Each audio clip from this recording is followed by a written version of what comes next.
The Nigerian government plans to withdraw oil exploration leases that companies were granted but have not been able to carry out any exploration activities. Meanwhile, data from the National Bureau of Statistics shows the country's crude oil revenue increased by 83.2% to 8.5 trillion naira in the third quarter of this year.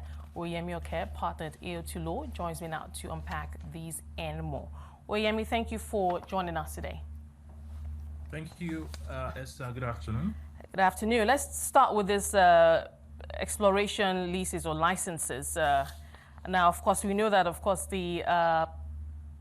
it's been an issue for a while now. We know that it's been a couple of years, and some have actually seen zero to no activity at all. And, I've been listening to a couple of reasons from a couple of analysts why this has been so. But I'd like to hear your thoughts on why this is. I mean, chief among what I've heard is that perhaps some of the fields are marginal producers, and it perhaps wouldn't make any commercial sense for the companies to, any commercial sense to exploit them. But what are your thoughts? So I think we should start with the fact that for a long time, we've not seen a lot of revocations, right?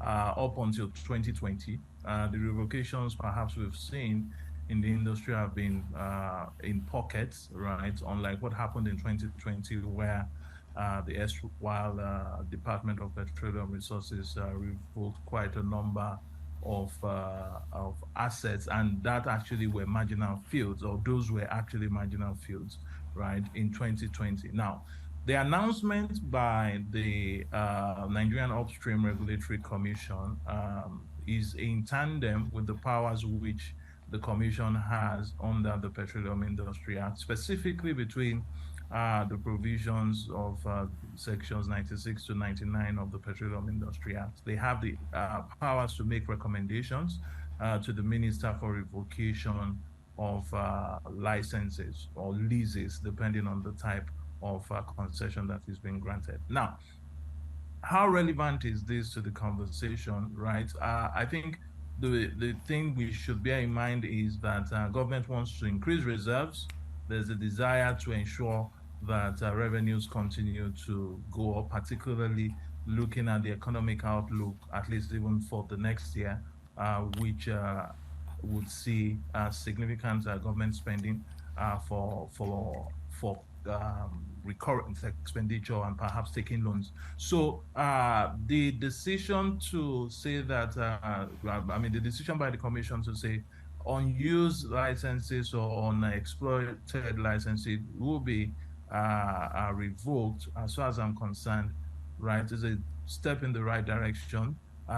Owners and holders of assets should not just continue to hold it without actually developing reserves. My fear is that perhaps the people that may easily get caught in the web of the revocation conversation may be the newly awarded marginal field holders who have 3 years to develop the field in terms of bringing the field into production. So it's a race against time for marginal field asset holders and perhaps other PML or OML holders that have not developed their assets, or OPL or OML holders have not developed their assets, right, may also be caught in this web. But my interest is, I'm just wondering why, because 60% have expired since 2003, when 53 of these licenses were issued out.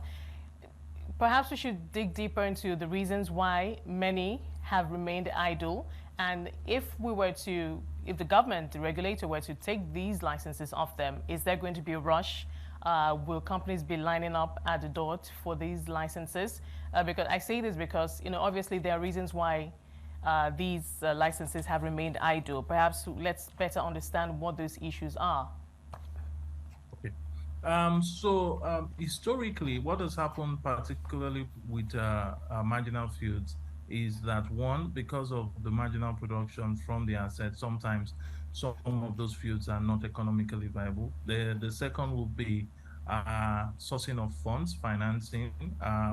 Perhaps maybe between 2009 to 2015, there was a lot of appetite in the local lending market for marginal fees or oil development. After 2015-16, things began to change in terms of local financiers supporting marginal field holders because of some of the strains which the local lenders have also are subjected to, particularly because perhaps issues around non-performing loans. Now, another point would be community issues, which also may have affected production of some of these assets. And perhaps maybe the last would also be what I would call capacity on the part of some of the holders of this asset to develop these assets. And capacity would be what I would call technical capacity,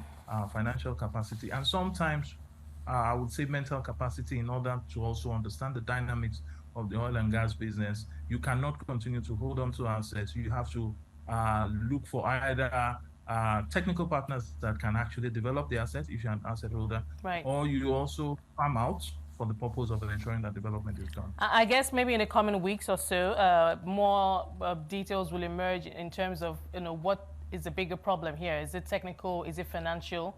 And hopefully we'll get better clarity on that. But I wanted to also quickly talk about Nigeria's the OPEC plus quota that was increased to 1.5 million barrels per day. Already in Q3, we did see a higher revenue from oil. So, but we're currently at quarter 1.3, but of course that's going to go up. But obviously, that also falls short of the projections for the 2024 budget. So what are your thoughts around that?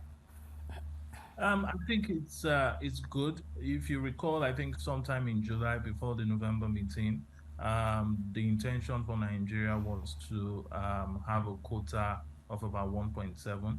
And if you also recall, one of the reasons why the November 30th meeting of OPEC was delayed was because of agitations from countries or producers like Nigeria and Angola with regards to the increase in production quota. So I think this is good for us. We should also bear in mind that supply may be going down for some time, perhaps because of some of the challenges being experienced in China with regards to health issues and all that. So the production ramping up, right? I think it's a good thing for Nigeria. However, I think one thing we should also ensure is that we should sustain this and even go beyond the quota which we have been given. I think the target is go to about 2.4 million barrels per day. So I think Nigeria is doing well on on the path of production, but we should ensure that this is sustained, and whatever that may be a spoiler with regards to the production levels should be avoided. But, excuse me, around the security issue, how optimistic are you? Because that's still a big issue. Yes, and it's good news that we've been able to ramp up to 1.5 million barrels per day. Projections are for, what I saw was 1.9 million barrels per day by the end of the year into 2024. But are you confident that we have a firm hold on the security situation? So I think if you look at the production level, I think in the last maybe 2 months, we've been hovering between 1.5 and 1.7, which shows that the production levels continue to increase. Now, with regards to the security issues, you would also note that NNPCL has also made strides. Has also made a lot of advancement or progress with regards to tackling security issues. The issues are still there, but I think they are manageable if we look at what has happened in the last perhaps 5 to 6 months. Again, we should keep an eye on whatever that can upturn production levels. The economic situation in terms of the larger macroeconomic situation, right, should also be watched in terms of how this may affect criminality, in terms of bunkering, in terms of security issues as well. Well, thank you so much, Oyeyemi, for talking to us today. Appreciate your insights on this topic. Oyeyemi Oke, partner at AO2 Law.